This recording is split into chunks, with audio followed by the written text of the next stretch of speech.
first graders, welcome to Pajama Day. One of the emails said today was School Spirit Day, so if you have school spirit today, that's great. If you have pajamas on, that's great too. I have my pajamas on. I'm all ready for bed because it's actually Sunday night for me, but for you it's Monday. So we're going to start our Monday lesson with our spelling words, okay, for this week. And the words are up here. It's a review. So there aren't patterns like we have in most of our other lessons. These are just words that we've already done, but they're not in a pattern. So these are words that you've learned, but you do need to restudy them all week, a little more than your normal ones because they don't have word families attached to them. So let's read the words. Okay, we have bark, scent. We know that's a soft C because it's followed by one of those lookout letters, E, I, and Y. Fine, I consonant E. The E tells the I to say its name. More, they have a silent E at the end. It's not needed, but they have it. We just have to say or, and then make sure you put the E there. Place, at the end of a word, when you have C-E, it says the S sound, and the E makes the A say its name, so the word is place. Pray was just in our last list. Skirt was in our last list.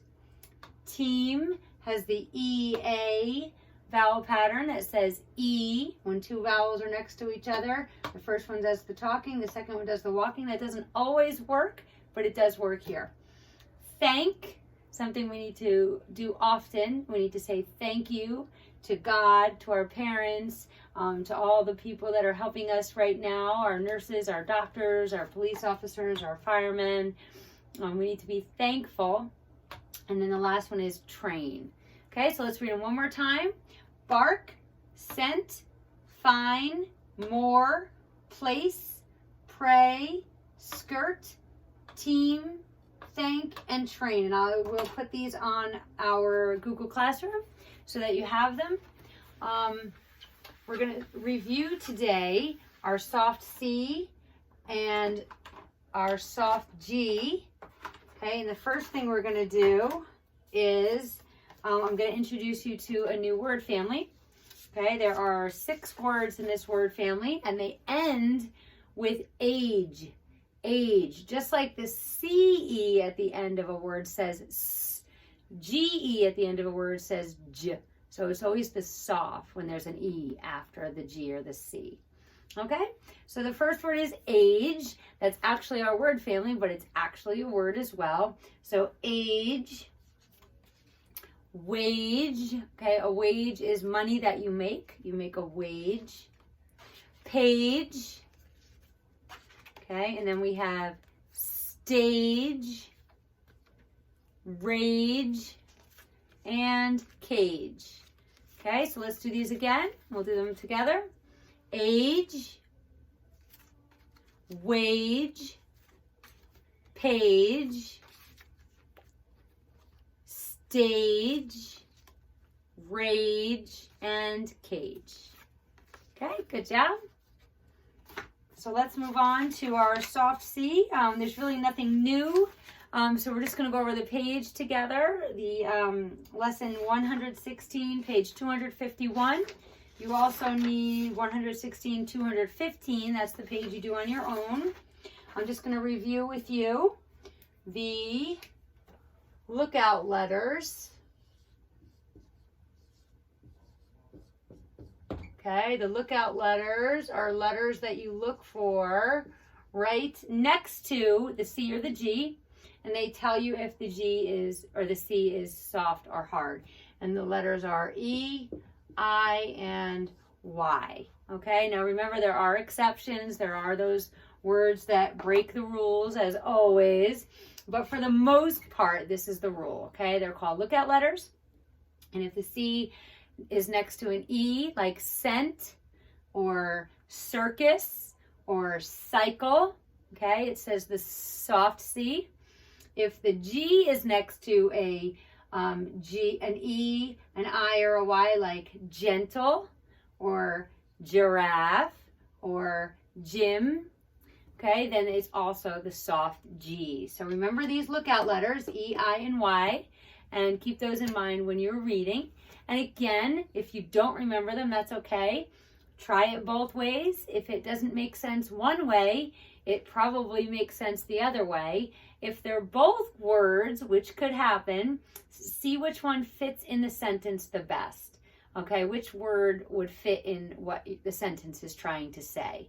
Okay, a lot of times first graders like to see a word they're not sure about, read something, and then keep going. But the whole idea of reading is to understand what you're reading and to understand what the author is trying to tell you. So don't spend too much time trying to figure words out, but you should at least try to figure out the correct word if you can. If you're taking too long, sometimes it is better to skip that word. But a lot of times you can figure it out if you just think a little bit and try a couple different ways. Just like we talked about with short vowels and long vowels. If you think it might be a long vowel but it doesn't make sense, try the short vowel. If you think it might be a short vowel and it doesn't make sense, try the long vowel. Okay, this is how you learn. And eventually you'll start reading and you won't even have to think.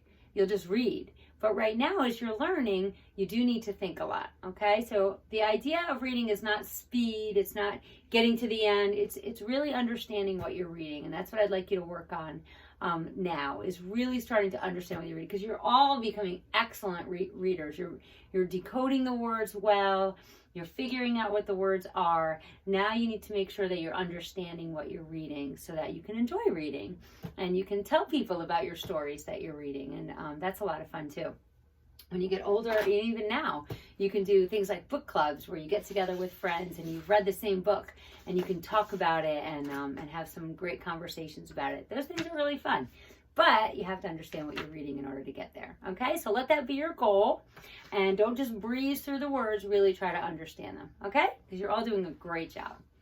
All right, so let's turn to page 251, lesson 116. There's a yellow sign on the top, triangle that says EIY. I'm going to pull you a little closer without dropping you so that you can see my page. Okay.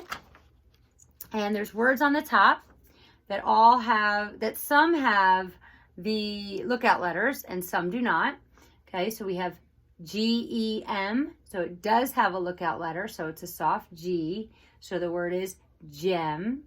Then we have CA, so that's K, because A is not a lookout letter, but at the end of the word, there's an E after the G, so the G is soft, so hard C, soft G, the word is cage, okay?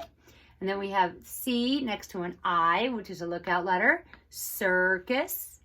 And then at the end of this word, the C is next to an E, which is a lookout letter, so mice, mice. Okay, very good. So it says, look at the word that matches the picture. Circle the word that matches the picture. So here's a penny.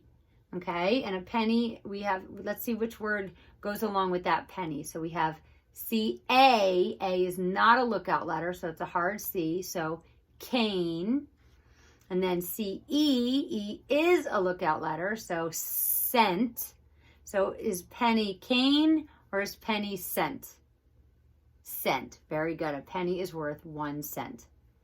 Okay, let's look here. It looks like a big shiny floor with basketball hoops. Is that a gum? U is not a lookout letter, so it's gum. G-Y-Y is a lookout letter, so it's gym. So is this gum or is this a gym? It's a gym. Good job. And then the next one, we have 2 words. C-I. I is a lookout letter, so the C is soft, circle. C-O. O is not a lookout letter, so it's a hard C. Color. That's a sight word that we've said before. So is this circle or color? Circle. Good job. All right, down here, you guys are great. I know you're doing a great job out there. I can just hear you. I can just hear you saying all these words, and I'm so proud of you. Okay, so the next one, it's a bowl of white fluffy stuff. So is that white fluffy stuff R-I? So it's a lookout word. I'm sorry, R-I-C-E next to the E. C is an E, so the C is S, and the E makes the I say its name. So this word is rice, and this word is rich. So is this rice or rich? rice. Good job. Okay, and this, they're pointing to this right here, the paper inside a book. And this word is pace, because the CE at the end says S, or page, because the GE at the end says J, page. So what is that? Page. Good job.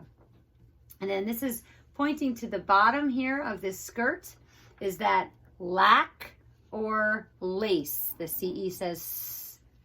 Correct. That is lace. Very good. Okay, at the bottom, it says circle the 3 words that rhyme in each row. So let's read the words together. If you want to read them first, pause, and then come back and we'll read them together.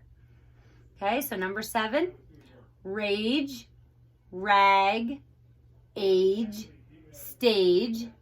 Okay, so what rhymes? What rhymes? Rage, rag, age, stage. If you can find them. We have rage, it's in the age word family, age, and stage. Good job. Rage, age, stage. They all rhyme. Okay, number 8. Pause if you want to read them on your own. Grass, case, grace, race. So which ones rhyme? Think about it for a second. Grass, case, grace, race.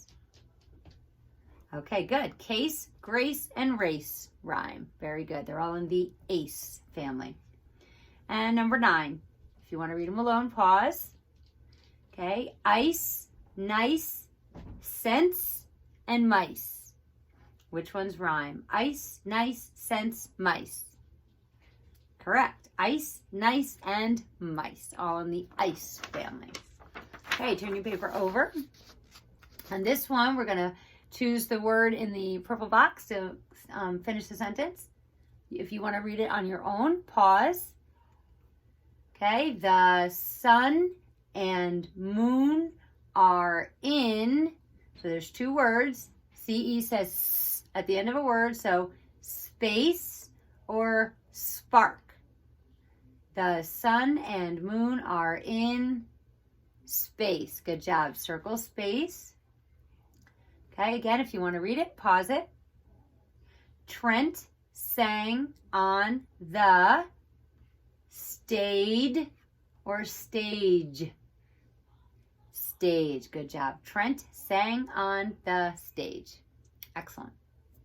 Okay, down here we are talking again about days of the week and how days of the week start with a capital. They are proper nouns and they always start with a capital. So if you see a day of the week that doesn't have a capital, it needs a capital.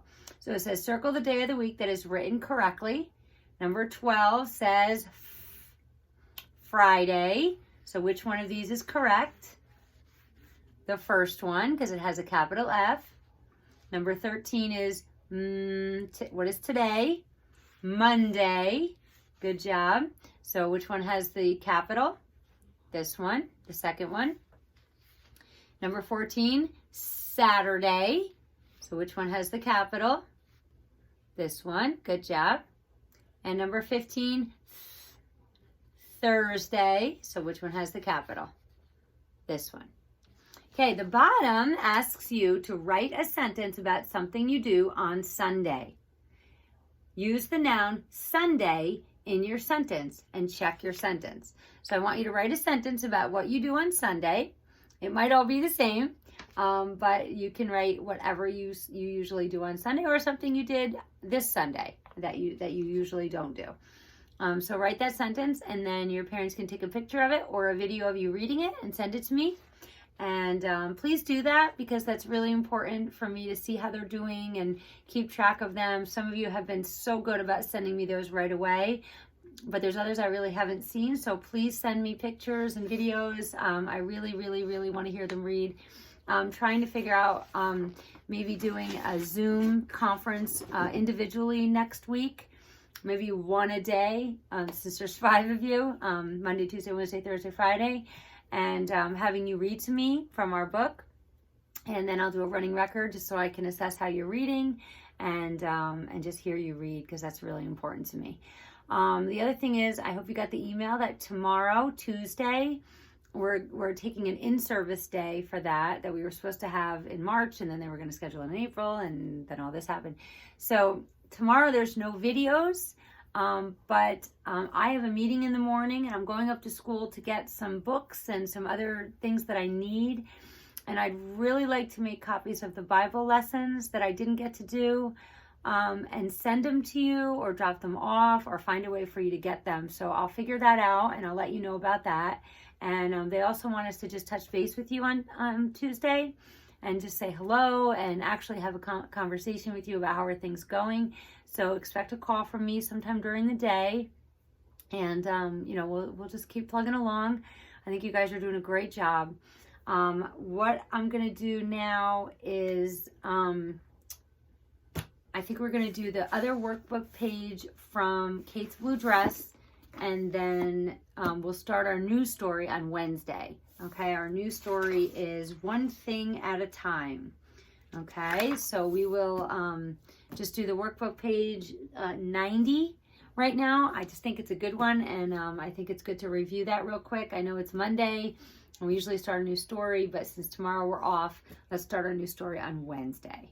Okay, I think you guys are doing such a great job, and I'm so proud of you, and I cannot wait to see you, and I miss you so much. I really, really, really, really do. Like, it's really getting hard for Mrs. Bray, and it's hard to just sit here and do a video for you and not hear you and talk to you and be silly and just have fun together, and it's really, really hard. So I hope you're doing well, and I hope this is all working for you, and just hang in there, okay? I'll try. You try, we'll hang in there together, okay? So let's turn to our workbook. Actually, you don't have the workbook page, I don't think. I think it's in your packet, page 90, okay? And it's called The Ripped Dress, okay? So if you need to pause and get that, go ahead, and I'm just gonna get started. Okay, so the beginning of page 90 says, there's three words in the orange square. I'll read them, but if you want to pause and read them yourself, go ahead. They say Kate, Mom, and Grandmother. Those are the three main characters of our story. Okay, in a story, there's always main characters, and then there's some characters that are there, but they're not the main characters.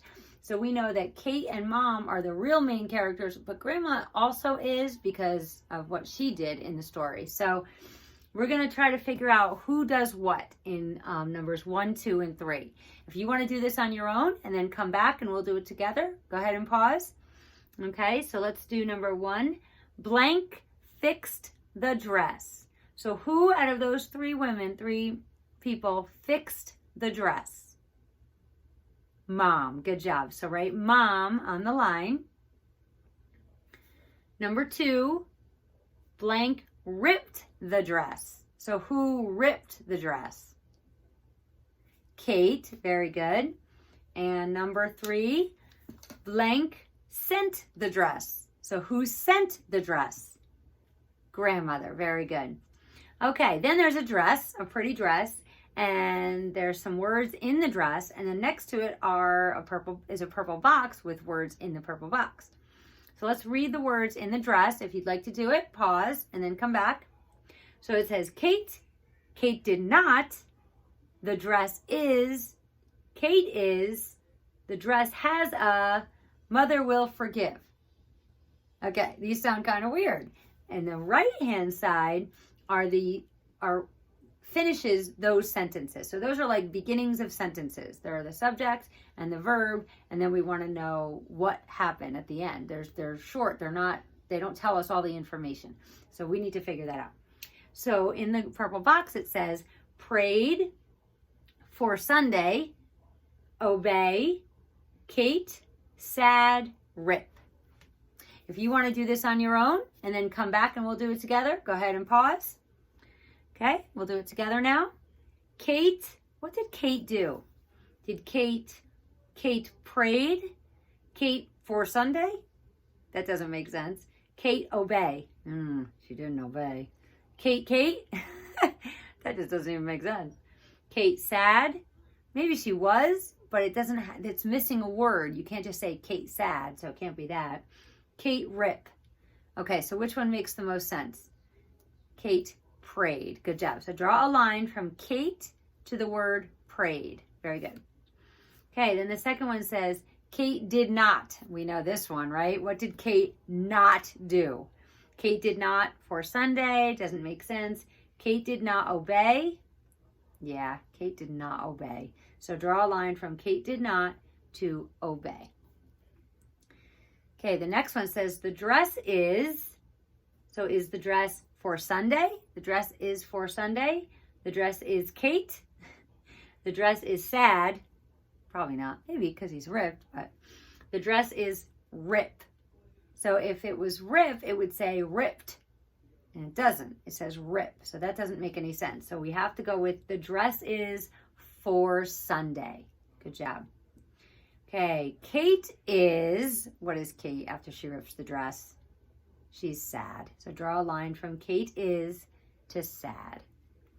And then the next one, the dress has a, what did she do to the dress? The dress has a rip. Very good. Draw a line from the dress has a to rip. And then the last one, mother will forgive who? Kate. Very good. Okay, on the back, it says, draw a smile if Kate was happy. Draw a frown if Kate was sad. So if you'd like to do this on your own and come back and we'll do it together, pause. And then I love having you do that because I know that you like to be independent. And but if you don't want to be, if you still need a little more help, I'm doing it with you. Okay, so you can choose either one or both. So the first one says, grandmother sent Kate a dress. Did that make Kate happy or sad? Happy. Very good. So draw a smiley face there. Then the next one says, the blue dress snagged on a branch. Did that make Kate happy or sad? Sad. Yeah. Then the next one, Kate could not sleep. Sad. I know I'm sad when I can't sleep, right? And then the last one, Mom will fix the dress. Happy. Very good. Okay, so that is it for today. Again, I'm going to post these spelling words on Google Classroom, if I can get my glasses on Google Classroom. Nope, they're not there anymore. And we will start our next story on Wednesday when we come back. Okay, so I will see you all on Wednesday and hopefully get to talk to you tomorrow or talk to your parents tomorrow probably. And but just know that I'm thinking about you. If you have any requests of books that you'd like me to read this week, I have a few, but I can always get more. I want to get more. So just comment below this video if there's a request of a book that you want me to read to you this week. And I will get them when I go to school. And I will also figure out how to get you the Bible pages. Okay? I love you. I will see you later. Have a great day off. Relax. Have some fun. Don't worry about school, but definitely read because reading's always good. Mwah.